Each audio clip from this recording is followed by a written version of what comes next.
Mango bites ಬೇಕಾಗಿರುವ ಸಾಮಗ್ರಿಗಳು: mango chocolate bar 100 gram, dry mango slice 2 piece, ಚೂರು ಮಾಡಿದ ಬಾದಾಮಿ 2 ಟೇಬಲ್ ಚಮಚ, ಚೂರು ಮಾಡಿದ ಗೋಡಂಬಿ 2 ಟೇಬಲ್ ಚಮಚ. ತಯಾರಿಸುವ ವಿಧಾನ: ಒಂದು ಬೌಲ್ಗೆ ಮ್ಯಾಂಗೋ ಚಾಕ್ಲೇಟ್ ಬಾರನ್ನು ಕಟ್ ಮಾಡಿ ಹಾಕಿಕೊಂಡು 30 ರಿಂದ 60 ಸೆಕೆಂಡ್ವರೆಗೆ ಮೈಕ್ರೋವೇವ್ನಲ್ಲಿ ಇಟ್ಟು ಕರಗಿಸಿಕೊಳ್ಳಿ.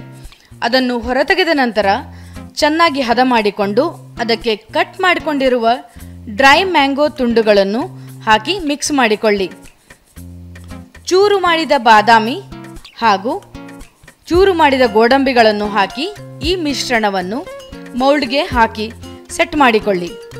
ತದನಂತರ ಮೌಲ್ಡನ್ನು 10 ನಿಮಿಷ ರೆಫ್ರಿಜಿರೇಟರ್ನಲ್ಲಿ ಇಟ್ಟು ಸೆಟ್ ಆಗಲು ಬಿಡಿ. ನಂತರ ಮೌಲ್ಡನ್ನು ಹೊರತೆಗೆದು ಮೌಲ್ಡ್ನಿಂದ ಚಾಕ್ಲೇಟನ್ನು ಬೇರ್ಪಡಿಸಿದರೆ ಮ್ಯಾಂಗೋ ಬೈಟ್ಸ್ ರೆಡಿ.